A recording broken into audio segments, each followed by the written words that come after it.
Behind closed doors, there are no cameras in that courtroom, no microphones, just testimony. And what Dawn Richard described when she spoke, violence, silence, and fear, was nothing like the Diddy the world knows. If even half of what she said is true, the fallout could be massive. The second week of the trial kicked off with a different kind of tension in the air. The press gallery was full, the prosecution was ready, and anticipation buzzed throughout the courtroom. But there was one thing noticeably missing: Diddy's family. Unlike the opening days of the trial, not a single one of his children showed up.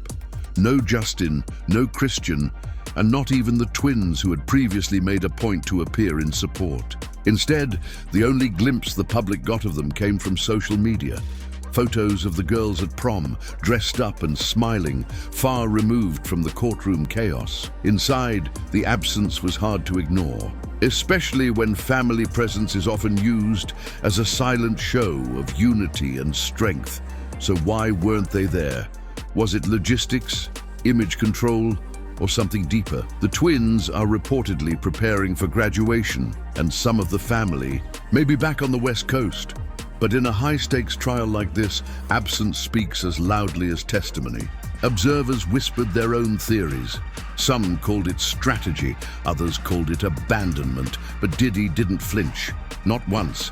No shift in posture, no visible emotion. He walked into court like he owned the room. Calm or calculated? If there was any pressure weighing on Diddy, he didn't show it. He walked into the courtroom in a tan sweater, crisp white undershirt and khakis, almost uniform by now.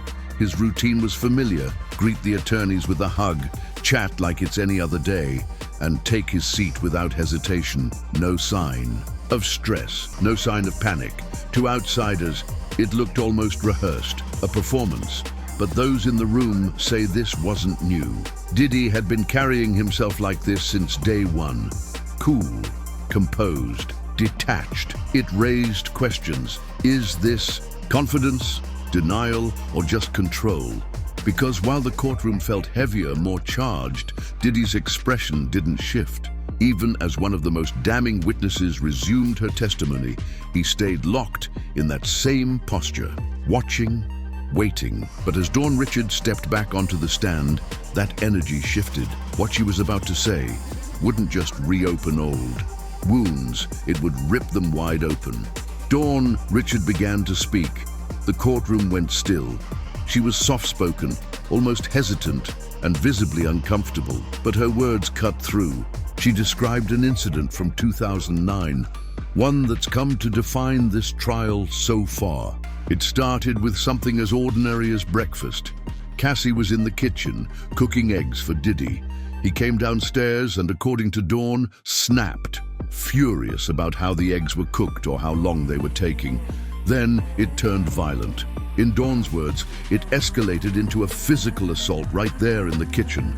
The moment was chaotic, fast, messy, and unforgettable.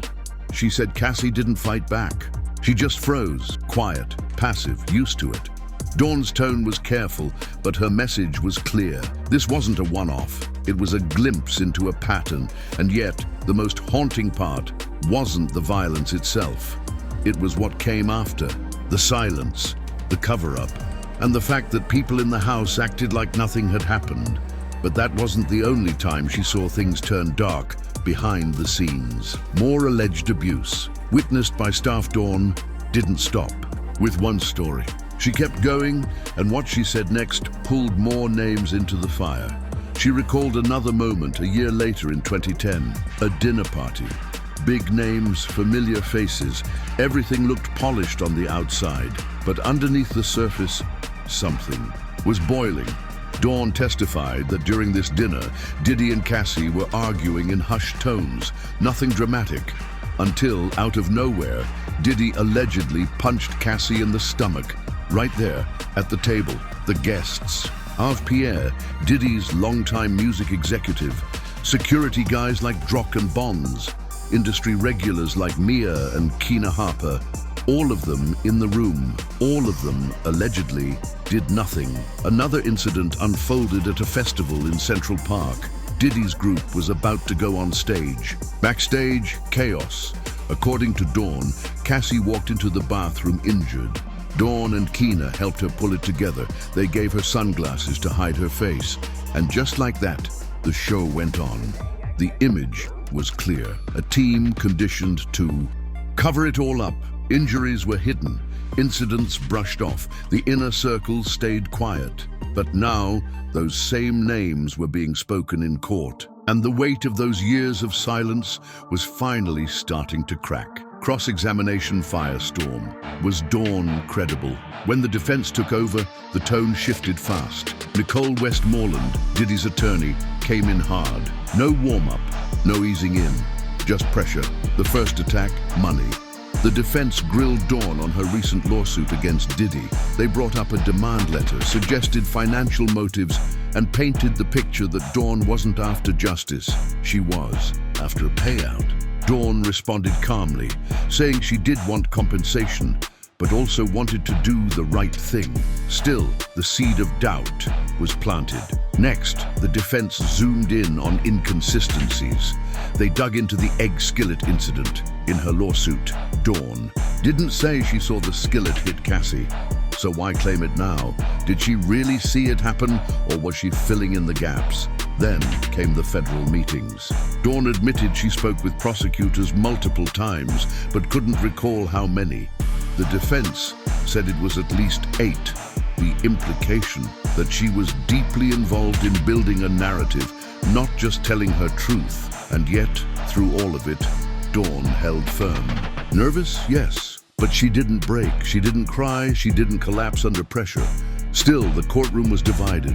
Some believed she stayed consistent. Others wondered if her story was too polished. But the most chilling moment was still to come. Near the end of her testimony, Dawn dropped a line that made the room go cold.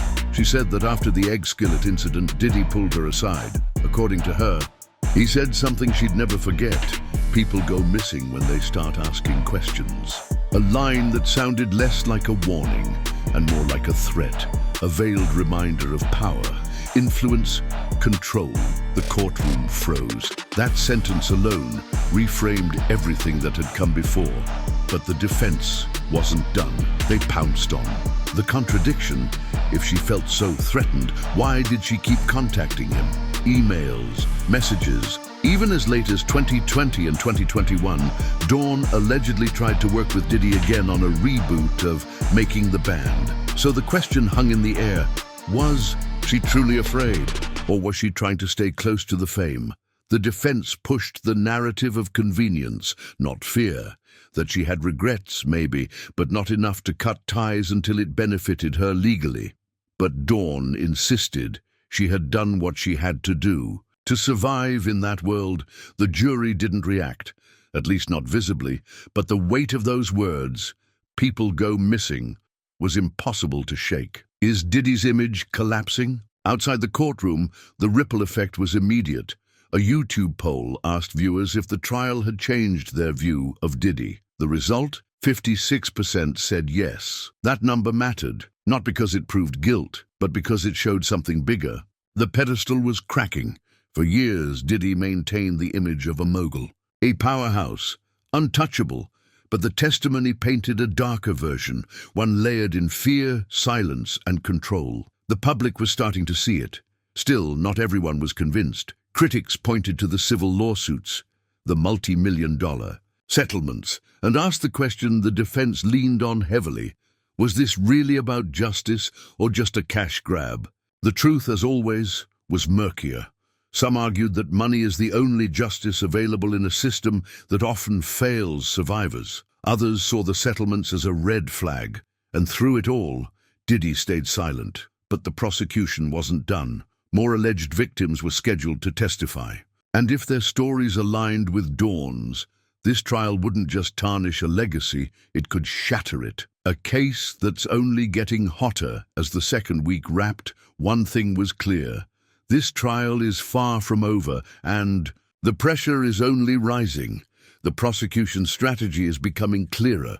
Stack witness after witness, each adding weight to a pattern of control, abuse, and silence. Dawn Richard may not have been flawless on the stand, but she was detailed, composed, and she named names. Now, with more alleged victims expected to testify and public interest exploding, the stakes have shifted.